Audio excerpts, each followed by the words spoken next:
합니다. 오늘은 사무엘상 16장 14절로부터 23절 말씀을 중심으로 해서 은총의 통로가 되는 삶이라는 제목으로 같이 은혜를 나누고자 합니다. 자, 우리가 살면서 설명할 수 없는 그런 답답함을 느껴보신 적이 있습니까? 겉으로 보기에는 아무런 문제가 없습니다. 직장도 있고 건강도 큰 무리가 없고 가정도 평안해 보입니다. 그런데 이상하게 마음 한 구석이 텅 빈 것 같고 밤마다 찾아오는 불안과 번뇌 때문에 잠을 이루지 못하는 순간들이 있습니다. 공황장애 같은 것이 없는데도 불구하고 그런 증상이 나타난다라는 거죠. 세상에 좋은 음악을 듣고 맛있는 음식을 먹고 사람들을 만나 웃고 떠들어도 가슴 깊은 곳에서 울려 퍼지는 영혼의 비명이 멈추지 않을 때가 있습니다. 오늘 성경 본문에는 바로 그런 상태에 빠진 한 남자가 등장합니다. 그 사람이 바로 이스라엘의 초대왕 사울입니다. 그는 지금 왕관을 썼고 화려한 왕궁에 삽니다. 하지만 그의 내면은 지옥 같은 고통 속에서 살고 있습니다. 반면 그 어두운 왕궁의 무거운 커튼을 걷어내고 들어오는 한 소년이 있습니다. 베들레헴 들판에서 양냄새를 풍기며 올라온 소년 다윗입니다. 오늘 우리는 이 극명하게 대비되는 두 사람의 만남을 통해서 중요한 질문을 던져보려 합니다. 왜 누구는 모든 것을 다 가졌음에도 불구하고 파멸해 가는가? 반대로 왜 누구는 비천한 자리에서도 남을 치유하는 은총의 통로가 되는가 하는 것입니다. 이 질문의 답을 함께 찾아가면서 오늘 나의 믿음을 점검하는 우리 모두가 될 수 있기를 축원합니다. 자, 본문 14절은 우리에게 매우 충격적인 선언으로 시작합니다. 여호와의 영이 사울에게서 떠나고. 여러분, 성경에서 이보다 더 무서운 문장이 어디 있겠습니까? 사울은 여전히 왕의 의복을 입고 있습니다. 여전히 그의 앞에는 군사들이 도열해 있습니다. 그의 말 한마디에 사람들의 생사가 오갑니다. 그러나 성경은 단호하게 이렇게 말합니다. 하나님의 영이 그를 떠났다라고 말입니다. 문제는 하나님의 영이 떠난 그 자리는 진공 상태로 남아있지 않다는 것입니다. 그 빈자리를 순식간에 잠시에 어떤 틈도 주지 않고 번뇌와 악령이 차지하게 됩니다. 15절에 신하들이 보기에도 사울의 상태는 정말 심각했습니다. 그런데 여기에서 번뇌하게 하다라는 말은 단순히 고민이 많다는 그런 말은 아닙니다.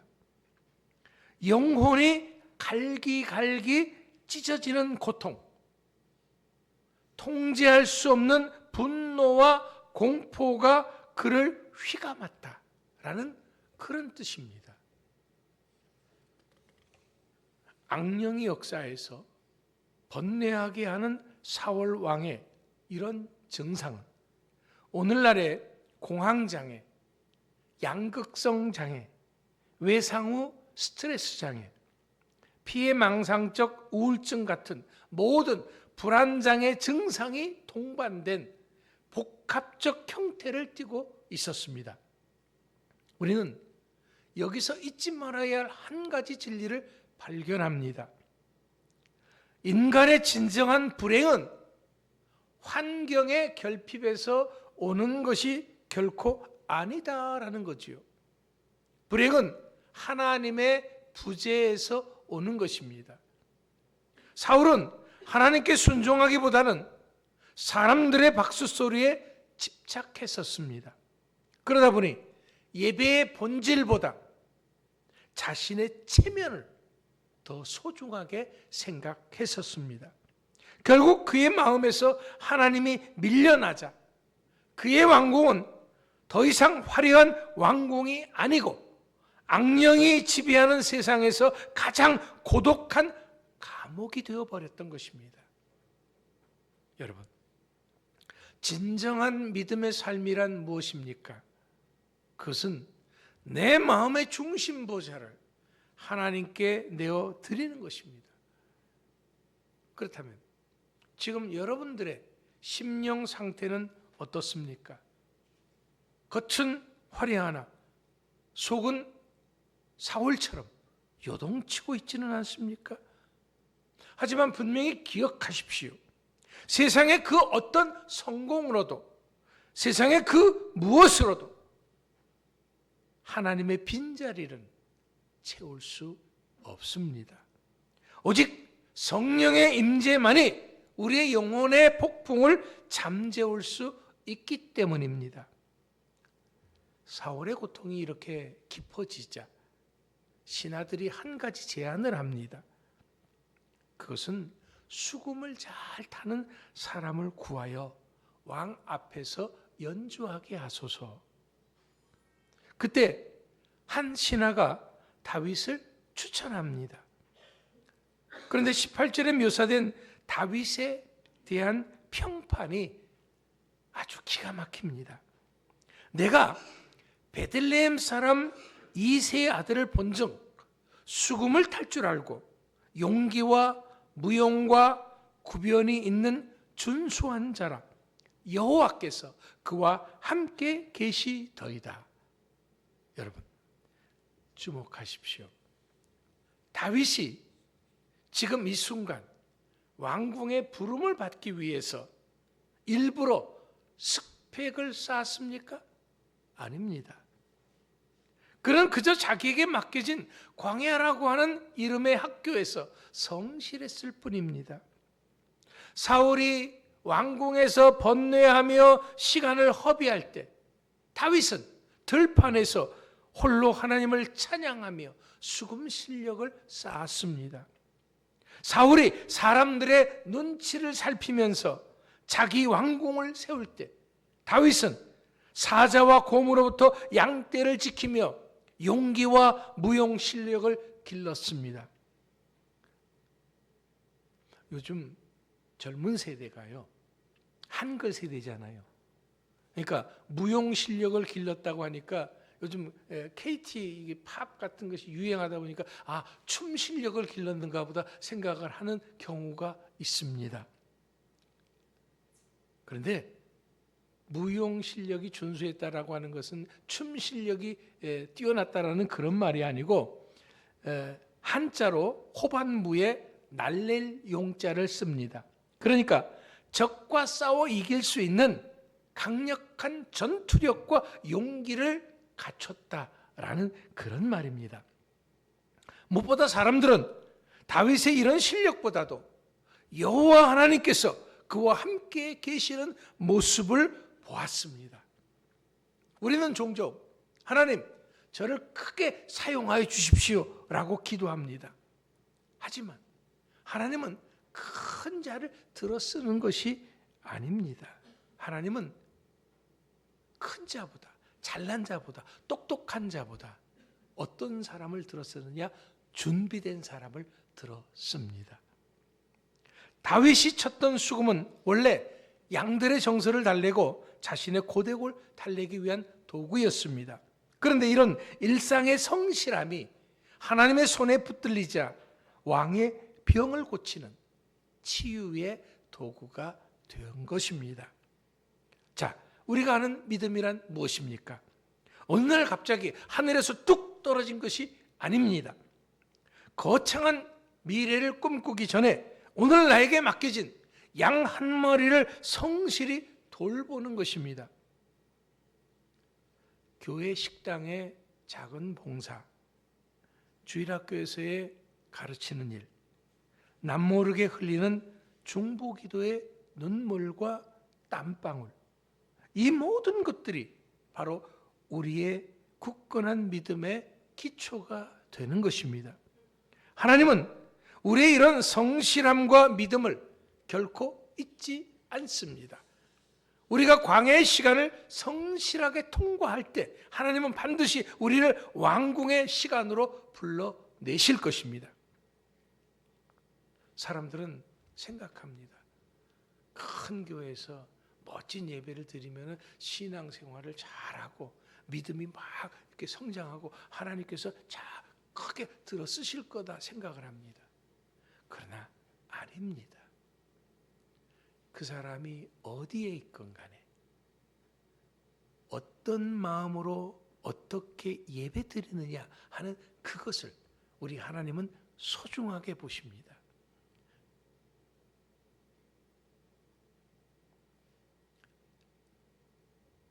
다윗이 사울왕 앞에 드디어 서게 됩니다.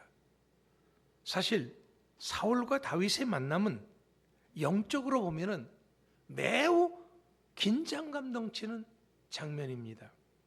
왜냐하면 사울은 지금 하나님께 버림받아 악령이 역사하는 왕입니다. 다윗은 이미 사무엘에게 기름 부음을 받아서 차기 왕이죠. 아직 드러나지 않았을 뿐인 거죠. 이 두 사람은 인간적으로 보면 적대적일 수밖에 없는 것입니다. 그러나 성경은 놀라운 장면을 보여줍니다. 21절입니다. 사울이 크게 사랑하여 자기의 무기든 자로 삼고, 22절에서는 사울이 그가 내게 은총을 입었느니라 라고 고백합니다. 여기서 은총이라고 하는 단어는요, 히브리어로 헨이라고 하는데 매력, 호의, 자비 그런 뜻입니다. 하나님은 다윗에게 사람의 마음을 얻는 은혜를 주신 것입니다. 다윗이 머리가 좋아서 사울 왕을 구워 삶은 것이 아닙니다.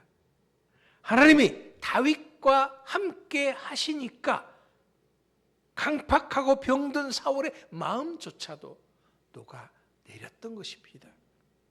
그렇기 때문에 진정한 믿음의 사람은 어떤 사람이냐? 가는 곳마다 은총을 입는 사람입니다.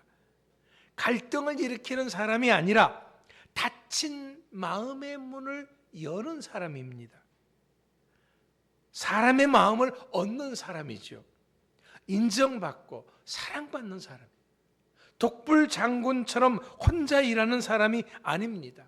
나 한 사람 때문에 공동체가 화합하고 나 한 사람 때문에 깨어진 관계가 회복되는 역사가 일어나는 것, 그것이 바로 은총의 통로가 되는 삶의 모습인 것입니다. 그렇다면 지금 우리는 내가 속한 그곳에서 어떤 사람입니까? 사랑받는 사람입니까? 아니면 피하고 싶은 사람입니까? 우리가 하나님과 깊이 동행할 때 하나님은 세상 사람들의 마음조차도 우리에게 붙여주실 것입니다. 우리 주사랑교회 모든 성도들이 지치고 상처 입은 사람들에게 다윗처럼 은총의 통로가 되는 삶을 살 수 있기를 축원합니다. 하나님의 아름다운 사랑을 상처 입은 사람들에게 흘려보낼 수 있는 모두가 되시기를 축원합니다. 이제 오늘 우리가 가장 주목해야 할 23절을 보시기 바랍니다. 다윗이 수금을 들고 와서 손으로 탄즉 사울이 상쾌하여 낫고 악령이 그에게서 떠나더라. 이것이 오늘 본문의 결론이자 우리들 믿음의 삶의 핵심이기도 합니다. 다윗이 수금을 탈 때 어떤 일이 벌어졌습니까? 사울이 상쾌하여졌다 그랬습니다. 이것은 사울의 숨통이 트여졌다라는 거죠. 그를 휘감고 있던 악령이 떠나가고 다시금 그의 마음이 평온해졌다라는 겁니다. 사울이 나았습니다. 치유의 역사가 일어난 것입니다. 악령이 떠나가니까 영적 승리가 일어난 것입니다. 여러분, 이것은 단순히 다윗의 수금 연주 실력이 뛰어났기 때문만이 아닙니다. 이것은 다윗 안에 계신 성령님이 다윗의 연주라는 그런 통로를 통해서 사울의 어두운 심령을 직접 만지셨기 때문입니다. 이런 다윗은 단순한 음악가가 아니었습니다. 그는 영적 예배자였습니다. 자, 이것은 우리가 추구해야 할 그런 사역이다라는 거죠. 자, 우리 성가대가 찬양을 합니다. 그러면 그 찬양이 상처 입은 사람들이 와서 예배 드릴 때 그 마음을 어루만지고 그 마음을 치유하는 역사가 일어난다라는 거죠. 그러면 그냥 노래만 잘해서 되는 것이 아니다라는 거죠. 그만큼 기도하고 준비해야 된다라는 거죠. 멋진 음악을 불러서 사람들의 마음이 감동받는 것이 아니라 어떤 마음으로 찬양했느냐. 다윗이 정말 하나님을 찬양하는 마음으로 찬양했기 때문에 사울의 악령이 떠나갔던 것입니다. 지금 우리 주변을 돌아보십시오. 사울처럼 번뇌에 빠진 사람들이 얼마나 많습니까? 겉으로는 웃고 있지만 속으로는 우울증과 불안에 휩싸여 있습니다. 삶의 무게에 짓눌려 신음하는 영혼들입니다. 지금 이런 사람들에게 필요한 것은 차가운 비판이 아닙니다. 욥의 친구들과 같은 논리적인 훈계도 아닙니다. 그들의 영혼을 상쾌하게 만들 하늘의 선율이 필요한 것입니다. 여러분들의 따뜻한 말 한마디, 진심 어린 중보기도, 정성 어린 섬김이 바로 하늘의 선율을 연주하는 다윗의 수금이 되는 것입니다. 우리가 성령의 감동이 되어 누군가를 섬길 때 그 사람을 억눌렀던 어둠의 권세가 떠나갈 줄 믿습니다. 하늘의 평안이 임하게 될 줄 믿습니다. 이것이 바로 오늘 이렇게 예배드리는 우리에게 하나님이 맡기신 치유의 연주 사명인 것입니다. 사랑하는 성도 여러분, 다윗은 결국 사울의 병기던 자가 되었다라고 말하고 있습니다. 다윗은 지금 왕의 곁에서 왕을 보호하고 돕는 가장 최측근의 자리에 선 것입니다. 하나님께서는 오늘 이렇게 주일 예배를 드리는 여러분을 이 시대의 다윗으로 부르신 줄 믿습니다. 하나님은 지금 우리에게 묻고 계십니다. 누가 이 시대에 번뇌하는 사울들에게 가서 나의 찬양을 들려주겠느냐? 누가 나의 영광을 위해서 자신의 삶을 수금으로 드리겠느냐? 그렇다면 오늘 이 자리에 있는 우리 모두는 이제 결단을 해야 합니다. 어떤 결단입니까? 첫째는 기도의 자리를 사수하는 영적 파수꾼이 되겠다는 결단입니다. 내 안에 하나님이 영이 머물지 않으면 나 역시 사울처럼 번뇌할 수밖에 없습니다. 그렇기 때문에 이제는 이 세상의 그 어떤 것을 바라보는 것이 아니라 성령 충만을 사모하는 여러분이 되시기 바랍니다. 사울처럼 자신의 명예를 쫓다가 번뇌에 빠지는 삶이 아니라 다윗처럼 하나님과 동행하며 은총을 입는 삶을 살아가는 여러분이 되십시오. 둘째는 일상의 성실함으로 실력 있는 믿음의 사람이 되겠다는 결단입니다. 광야에서 다윗이 양을 칠 때 수금을 탔다고 말씀을 드렸습니다. 여러분의 가정, 여러분의 일터, 교회에서 작은 봉사가 바로 다윗의 수금인 것입니다.